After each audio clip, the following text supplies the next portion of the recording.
Hey there, Captain Whatbeard here, and welcome back to Mahjong Monday. This week we'll be looking at Mahjong City, which is a game available on mobile. It's a Mahjong game, which I think tries to compete with Mahjong Soul, probably. We'll go ahead and play a match, and when we're done, I'll go ahead and talk about how well I think it competes with it, and my reasons for that. And it looks like our match is ready. Let's go ahead and move my camera so that you can actually see my hand. That might be helpful. I'm gonna go and discard this 9.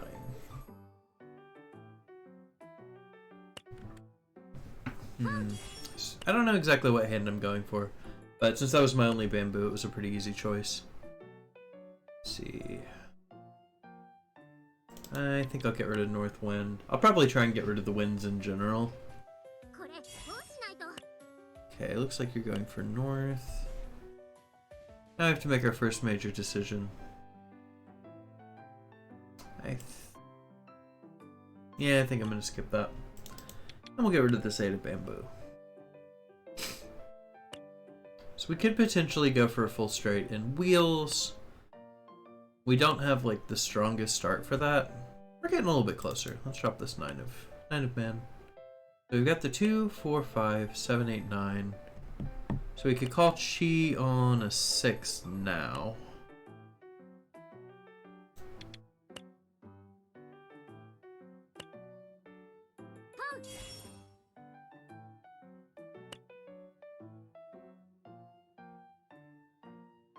Hopefully we can pick up 6. And then we'll need the 1 and the 3. Ah, nice, we picked up a 6. Alright, so yeah, we just need a 1 and a 3 and we'll have our full straight. That'll be good. Green Dragon looks pretty dead. I'll go ahead and drop mine as well. This could turn into a pretty decent hand. And as you can see, there are the cute emojis like you have in Mahjong Soul. I think they give it a lot of character. One thing I will say to go ahead and critique this a little bit is, like, you can do chat here, but as you can see, it's all in Japanese. And a lot of the menus are also in Japanese. So here's my issue with that. Part of what makes Mahjong Soul so successful is that it makes Mahjong accessible to Westerners who don't necessarily speak Japanese. Now, you can kind of poke around and get through with this, but the UI just isn't as good as it is in Mahjong Soul for Westerners, or just non-native Japanese speakers in general. That is definitely one thing that I think is a downside with this one. And also for Mahjong Hime, right? It doesn't even have an English translation at all right now. It's promised that eventually they're going to add one, but I mean, they said that like years ago. So who knows if they'll even add it. Nice. And also, who knows if it'll matter by the time they do, right? Because with Mahjong Soul being accessible to English speakers, having a good polished UI, and just in general feeling as polished as it is, like, you gotta wonder where the market is for a lot of these, right? So there could be an argument for a market for this for native Japanese speakers, right? Particularly on the younger side, because a lot of the older native Japanese speakers are going to probably prefer to go to a mahjong parlor. Although, I suppose with the state of the world as it is, maybe that's changing a bit. But, you know. I don't think they're necessarily going to be playing an online mahjong game with cute waifus. The demographic tends to skew a little bit younger. But yeah, what makes Mahjong Soul so great is it's very accessible to people all around the world. With Mahjong Hime, it's pretty accessible to native speakers of Chinese and Japanese. It hits a lot of the English continent, or not English, the Asian continent, and makes it available to them. It's got the same cute waifus stuff going on So that's helpful.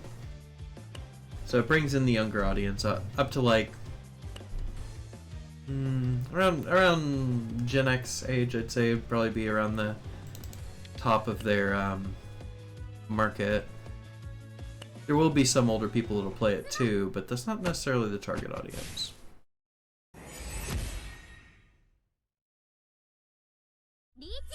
Yeah. Still has a lot of cute animations, cute waifus. Oh, they tend to skew a little young in this game for my taste.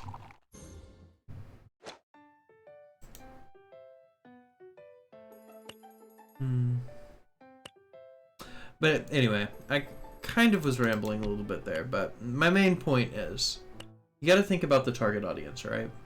So a lot of native Japanese and Chinese speakers are already going to be playing Mahjong Soul, or they're going to be on Tenho if they're particularly serious about Mahjong and want particularly challenging opponents, since Tenho is the it's sort of what you go for if you're wanting to get to the competitive circuit for Mahjong. So if you're more competitive, you'll go for Tenho just in general. If you're more casual, or you want something that's more polished and pretty, has more of a modern feel to it, then you go for Mahjong Soul. If you're a native Japanese or Chinese speaker, you might instead go for Mahjong Hime, right? Because it's perfectly fine and polished for Japanese and Chinese. It's just not there for English speakers, really. But this only came out like maybe a month or so ago. What's the target audience it's going for, right? It's clearly not the English-speaking audience, because it can't remotely compete with Mahjong Soul on that. So where would they really be targeting?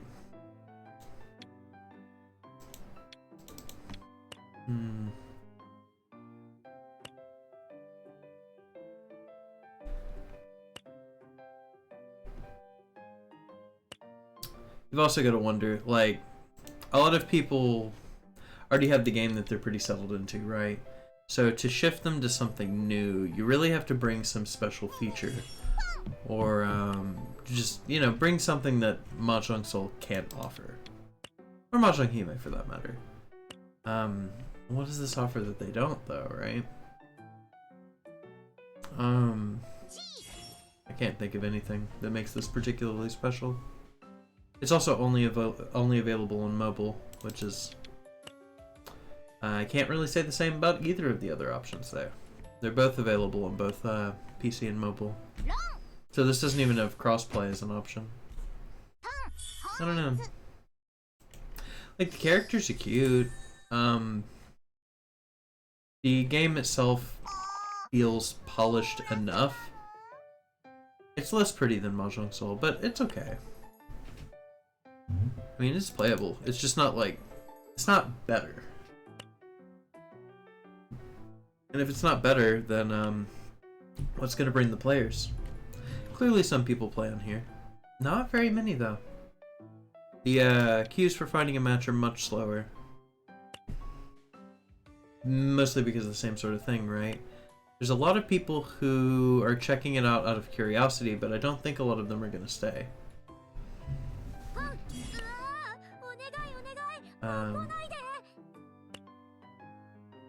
Really the only thing they could maybe try and compete on would be to try and have more favorable rates on the gacha stuff. But like, I don't know. Mahjong Hime's already kind of got that. And I don't think this is going to be more loose with the gacha than Mahjong Hime is. Also, I don't think Mahjong Hime is as good as people make it out to be in that regard.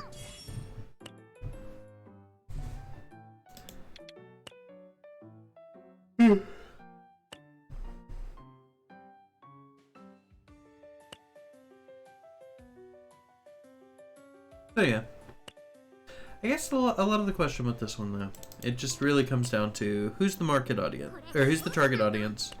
How are they trying to bring themselves into the market? And I don't really understand. I mean, I will say their characters that they have in it do have a lot of character. They're really interesting. A lot of them are pretty funny and over the top. The one I'm playing now, I mean, she just looks like she was drawn as a 4chan mascot. She's got the trolley face, and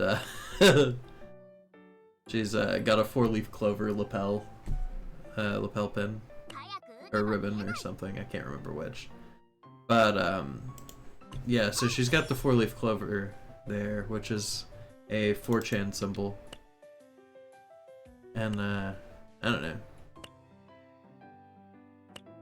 Just kind of feels 4chan-y. So that's interesting. And a lot of the other characters are like anime tropes, like the yandere nurse and stuff. And I'm pretty sure she has pink hair because of course she does. But yeah, so the characters have sort of an anime vibe to them and are pretty well designed. But I don't necessarily think that's going to be enough draw. I don't know.